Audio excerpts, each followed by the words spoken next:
I spoke to the author Chetan Bhagat earlier on today. We spoke not just about his new book, but also about his views on the political crisis in Punjab and within the Congress. In fact, I began by asking Chetan about the fairly crazy political developments in India, whether it was Goa or Punjab. At the moment, Chetan, out of the country. But what do you have to say about the meltdown in the Congress in Punjab and also the loss of a very senior leader, Mr. Falero, in Goa within 24 hours, that to the Trinamool Congress? Yeah, I don't know. I mean, it almost feels unreal. Like, I know some people are calling it a meltdown, but it is too unbelievable that someone would let this happen. I know Congress is not going through the best of times, but Punjab was where they had a decisive victory. It wasn't just a scraped through victory. They were around. Sure, in some of the recent polls for the new election, they were not they were not in the first place, but still they were very much there in the picture. So to kind of, I understand there's some anti-incumbency or whatever, there may be some factors, but to kind of do this kind of juggling around and just shifting around just seems very, very bizarre. Right. And with no comment in public from their senior leadership, from the Gandhi family. So, Chetan, people have questioned that leadership issue. I mean, you're referring to that in the Congress ad nauseum for the last many years. But in a situation like this, when you are losing a state leader in this manner, as these Congress was the Congress chief in Punjab, you've already asked one particular chief minister, Amrinder Singh, to step down. You've got a new chief minister and all of this starts happening. People in his cabinet overnight start resigning. What happens next? Yeah, that's when you talk of leadership, it isn't just about face. A lot of people mistake leadership to be, are people in India looking for a change from the Gandhi family, or is it about the Gandhi family, or who should be the face? Leader is the face. But leader is not just the face.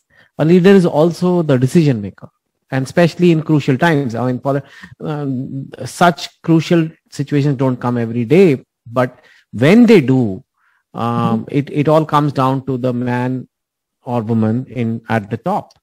And I mean, even the Congress has, look at the history of the Congress, like a Mrs. Indira Gandhi in the past. She had to take some really, really tough decisions, and she did. Whether it was, making the Congress eye or whatever. So I think that's what comes through, that when there is a crisis, does it quickly get corrected or does it escalate and become worse? BJP has had crisis. It's not like they haven't had, but they are very quickly corrected. It's almost like, like an ambulance goes, quickly puts the maram patti and, are we fine? We fine. Back to usual. But here there was a little bit of a problem in Punjab, and then that little bit of problem could have been addressed with some maram patti, maybe some pills, maybe some management, and then it became worse and worse and worse. And we are like at a situation where the doctors come out and said, I'm sorry, we have to amputate something. Now we don't know what to amputate and what to keep. It's not even that clear that what to keep. I mean, if you were a Congress now, even with the best of minds and brains, what should the Congress do? It's not an easy answer now. It's not an answer. But I want to talk to you a little bit before we leave about your book. It's called 400 Days. You say it's your best book. Why is that the case? Okay, now every author says it's the best book. But it is the best book because of the simple reason that we were in a lockdown. And a writer writes best when they have no distractions. They are not doing anything else. And people say this about me, that you can find Chetan doing anything but writing, so I'm all over the place. Having said that, I do write. This is my 10th book. But this book has been written when I was not literally allowed to do anything. I couldn't travel. I do a lot of motivational talks. That's kind of like a business, and that's like all gone. So I was taking 100 flights a year. It came down to 0. And then I would be part of some movie making or doing some show, attending some lit fest, some conclave, some, I don't know, NDTV summit. Why not? Absolutely. Maybe. I don't know. Yeah. So none of that is happening. Why not? So all those things are really fun. I'm not saying they're not good. They are fun. That's why I go to them. but then you don't have that focus in writing. But this book, 400 Days, is important that I could put full focus in it, and the topic is really important. You know, Vishnu, something which is not being discussed so much. We are very careful when our children talks to a stranger in a mall or in a metro station. If you see some stranger talk to your child, even from a distance, you'll be very worried. Who is this person? Will you let your child stand in the balcony and talk to a stranger on the road every day? No. But now every child has a phone. We are giving them phones because, you know, for Zoom classes and school, I mean, even 13, 14-year-olds are having phones. Who is talking to them? Anybody in the world can reach them. Anybody. There's a gateway to their mind, a child's mind. Any nefarious character can reach. And are our children safe?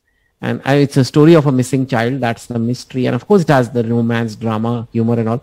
But this issue is, I think, you know, it's always nice to bring out an issue that needs to be discussed, that is applies to everyone, but it's not being discussed enough. So, every child has almost every child has a smartphone now. I mean, they have to, because how do you do school? So even every socio-economic class, you have children who are doing online. So who's dealing with this issue then? Dealing with the issue of infidelity. Yes, that too. That too. I think this is my 10th book. And I think I've written love stories, and I think they need to get richer. They need to get deeper, move on from college romances. Love happens in many ways and forms, and it's more complex to do an infidelity story. It's much more complex to do a story on infidelity, but it's also a love story. I mean, infidelity is also love. It could be, or is infidelity never love? So I think that was again nice to explore in this book. No, I mean, infidelity being a large theme, you know, in your book, which is what I meant to ask you. But what is the choice of themes and the greater sophistication, perhaps in your writing or in your thoughts, reflect? Do you feel intellectually more enamored of certain things and want to write about them now, something you perhaps wouldn't have broached maybe 5 years ago? Definitely. Firstly, of course, are we ready as a society to talk about it? I mean, today it's okay to explore the idea of infidelity. I'm not saying I'm supporting infidelity.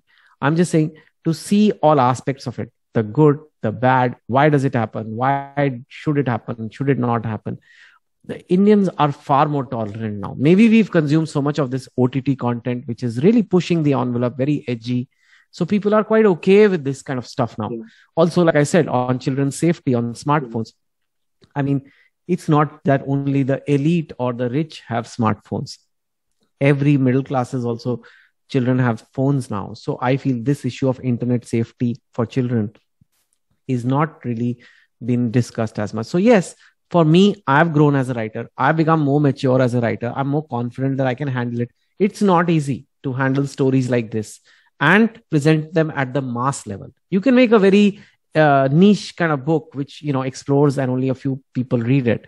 But when you're talking of a book that will be read at every corner of the country, and you're taking on an issue like infidelity or a missing child or internet predators of children, I mean, those are like, and to keep a Chetan Bhagat fun book, that's difficult. And that excited me about 400 Days, and hopefully people will like that.